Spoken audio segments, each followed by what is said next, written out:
धाकड़ खबर, बेखौफजुमा बेबाक अंदाज। धाकड़ खबर के न्यूज़ से मैं आपके साथ हूं अकरम रईस खान। जो जितना बड़ा दंगाई है वो उतना बड़ा भाजपाई है। ये बात तो आपने सोशल मीडिया पे देखी होगी कि हर ओर ही छाई है। पूरी दुनिया अब इसको मान भी पाई है, क्योंकि जहां ये होते हैं वहीं दंगे बवाल होते हैं। और जो जितना हत्यारा बड़ा बलात्कारी है वही इनका बड़ा चहेता होता है। लेकिन अब ये राष्ट्रीय झंडे का भी, जी हां, हमारे तिरंगे का भी अपमान करने में कोई कमी नहीं छोड़ रहे हैं। लाल किले की प्राचीर से लेकर जो इनके ऑफिसों तक में झंडे फहराए गए हैं वहां तक तिरंगे का अपमान किया गया। और आपको बता दें कि ये लोग आज़ादी से पहले भी तिरंगे के 3 रंगों को लेकर बकवास किया करते थे और आज़ादी के बाद भी लंबे समय तक इन्होंने तिरंगे झंडे का कभी सम्मान नहीं किया है। ये अलग बात है कि सत्ता में बैठे हैं, कुछ चीज़ें मजबूरी बस करनी पड़ती हैं। जैसे आपने देखा होगा कि यहाँ पर गांधी को गाली देते हैं और विदेशों में जाके गांधी का गुणगान करते हैं।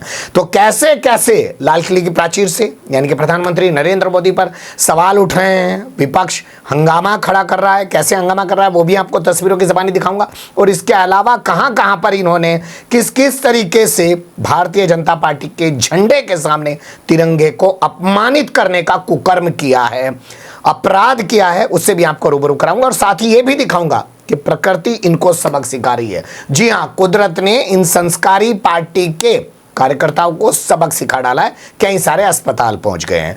तस्वीरों की शुरुआत करते हैं। सबसे पहले इस तस्वीर को देखना शुरू कीजिए, जिसको आम आदमी पार्टी और तमाम जितने भी विपक्षी संगठन है राजनीतिक तौर पे वो इसको शेयर कर रहे हैं और दावा कर रहे हैं कि प्रधानमंत्री नरेंद्र मोदी ने उल्टा झंडा लगा दिया है, गलत रंग का झंडा लगा दिया है। देखने में ऐसा लग रहा है कि जैसे उन्होंने फ्रांस का झंडा लगा दिया है। ये उनका दावा है। अब आप जानते ही आज लंबा चौड़ा भाषण दिया गया है और अब जो है अपने कपड़े पर भी झंडा दिखाने का एक नया चलन शुरू हुआ है। तो उसी क्रम में ये चीज़ सामने आई है। अब दूसरी खबर जो मैं आपके सामने रखने जा रहा हूँ वो आ रही है बंगाल से। जी हाँ, जहाँ भी इन्होंने किस तरीके से सत्ता हथियाई है किसी दुनिया में छिपा नहीं है।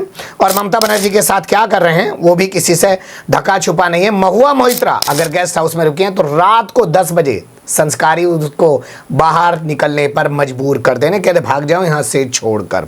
तो उस बंगाल का एक इलाका है, नॉर्थ 24 परगना जिला है, आप जानते ही होंगे। यहाँ पर जो श्रम और परिवहन मंत्री है उसके ऑफिस पर ये देखिए झंडा फहराया जा रहा है। तस्वीरें देख लीजिएगा, क्या झंडा फहराया, भाजपा का झंडा फहरा रहे हैं ये लोग। तिरंगा फहराना चाहिए, स्वतंत्रता दिवस है, ठीक है, आपका भाजपा का ऑफिस होगा, खूब झंडा फहरा हुआ, लेकिन आज के दिन आप क्या तिरंगे को छोड़कर भारतीय जनता पार्टी का झंडा फहराओगे? सही कहते हैं असदुद्दीन ओवैसी कि इस देश की नागरिकता ना पासपोर्ट से साबित होगी, इस देश की नागरिकता ना मतदाता पहचान पत्र से साबित होगी, वो तो भाजपा की, आरएसएस की, संस्कारी संगठन की सदस्यता लेने से साबित होगी। तो हो सकता है, अभी तक तो ये भगवा कहते थे हमारा झंडा है, तिरंगे को हटाओ, हो सकता है भारतीय जनता पार्टी का जो झंडा है उसी को राष्ट्रीय झंडा घोषित कर दिया जाए। कुछ भी कर सकते हैं संस्कारी। अगली जो तस्वीर मैं आपके सामने रखने जा रहा हूं वो देख लीजिए, छत्तीसगढ़ के धमतरी से आई। यहाँ पे नगर पालिका का भवन है और यहाँ पर भाजपा का झंडा फहराया जा रहा है। वाह, संस्कारी खूब कमाल दिखा रहे हैं। तस्वीरें देखते चलिएगा, मैं आपके सामने सारी तस्वीरें रखता जा रहा हूँ एक के बाद एक। और ये तमाम सोशल मीडिया भरा पड़ा है आज के इन्होंने किया क्या है। तिरंगा नहीं फहरा रहे हैं, भारतीय जनता पार्टी का झंडा फहरा रहे, ये इन्होंने कलाकारी दिखाई है। अब भारतीय जनता पार्टी का एक प्रदेश अध्यक्ष है, नाम है राजस्थान का है, जयपुर में उससे एक हरकत हुई है, मदन राठौर उसका नाम है। क्या सफाई दे रहा है उसी की ज़बानी सुन लीजिए। वंदे मातरम लगाना चाहिए था, वो नहीं होकर के एक वंदे मातरम जिसको एक अलग टाइप का गीत होता है, शब्दावली वही है, लेकिन उसको गीत उसके वाद्य के साथ ले लिया, जबकि वंदे मातरम हमारा राष्ट्र गीत है। वो तकनीकी त्रुटि हुई, उसके लिए माफी चाहते हैं। उल्टा वंदे मातरम बज गया जी। असल में इन्हें तो ना उल्टे का पता ना सीधे का पता।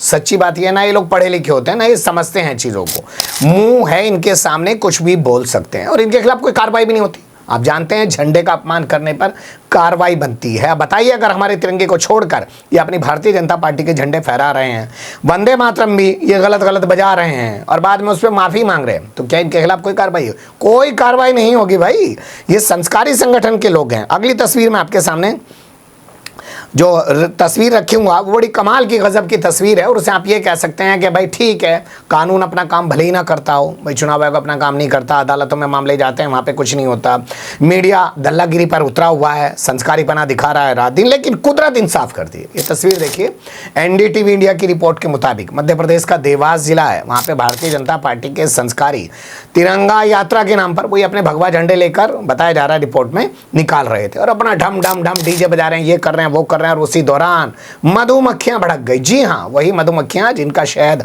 बड़ा मीठा होता है और दुनिया जिसका सेवन करना चाहती है। हालांकि इसमें भी जहर घोल दिया है, कुछ संस्कारियों ने धंधा करने लगे हैं, जैसे नकली घी बेच रहे हैं वैसे नकली शहद भी बेच रहे हैं और धर्म के आड़ में उनका धंधा खूब फल फूल रहा है। खैर, तो यहाँ देवास जिले में क्या हुआ कि यहाँ पर तिरंगा यात्रा कथित तौर पे इनके जरिए निकाली जा रही थी और उसी दौरान मधुमक्खियां भड़क गई और मधुमक्खियों ने इनके ऊपर हमला कर दिया। और उसके बाद जो ये तमाम तस्वीरें हैं, तमाम खबरें जो हैं वो मैं आपके सामने रख रहा हूँ कि अस्पताल पहुंच गए कई संस्कारी, 30 से 40 बताया जा रहा है कि इतनी बड़ी तादाद में, क्योंकि मधुमक्खियां ने जब दौड़ाया और इनको काटना शुरू किया तो ये पहुंच गए हैं। तो आप सोचिए कि कोई लाल किले की प्राचीर पे अपने कपड़ों के ऊपर झंडा ठीक नहीं लगा रहा है। वैसे आप ये कह सकते हैं कि भैया सिस्टम ऊपर से ही बिगड़ा हुआ है। वो कहते हैं ना हमारे पश्चिम उत्तर प्रदेश में कि गली में खड़ा होकर कोई पेशाब कर रहा था बच्चा, लोगों ने कहा अच्छा बड़ा बदतमीज है, चल तेरे बाप से कहते हैं। छत पे जाके देखा तो उसका बच्चे का जो बाप है वो फुदक फुदक के पूरी छत पे पेशाब कर रहा है। पूरा निज़ाम बिगड़ा पड़ा है नीचे से ऊपर तक का, वरना इतनी हिम्मत क्या कोई कर पाता कि हमारे तिरंगे को छोड़ के अपनी पार्टी का झंडा फहरा रहा होता। और क्या ऐसे लोगों के खिलाफ एनकाउंटर नहीं कर देना चाहिए? ऐसे लोगों, ये तो देशद्रोही लोग हैं, गद्दार लोग हैं ये, लेकिन इनके खिलाफ कुछ नहीं किया जा सकता क्योंकि धीरे धीरे करके चीज़ों को नॉर्मलाइज करने की कोशिश कर रहे हैं। हालांकि डरे भी बहुत हैं, साफ दिख रहा है, संसद में नहीं बोल पा रहे हैं, और अगर लाल किले पे भी बोल रहे हैं तो वहाँ पे नेहरू द्वारा बनाए गए सपनों के भारत को आगे बढ़ाने की बातें कर रहे हैं। आप जुड़े रहिएगा धाकड़ खबर के साथ, कुछ और ख़ास खबरें इसी तरीके से आपके सामने रखने की कोशिश करूंगा। अभी के लिए इतना ही। कमेंट्स के रूप में आप लोग अपनी राय दे सकते हैं, खबर को लाइक कर सकते हैं, चैनल को सब्सक्राइब कर सकते हैं और ज़्यादा से ज़्यादा हमारी खबरों को शेयर कर सकते हैं। फिर ऐसे ही किसी सुलगते हुए या उलझते मुद्दे लेकर मैं आपके सामने हूँगा हाजिर। फिलहाल अभी मुझे दी इजाज़त।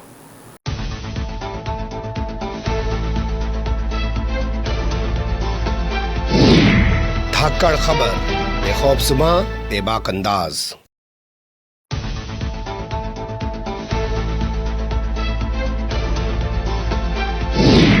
धाकड़ खबर, बेखौफसमा बेबाक अंदाज।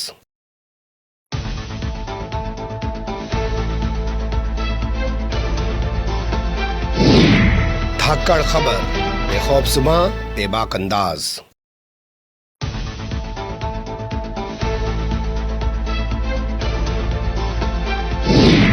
धाकड़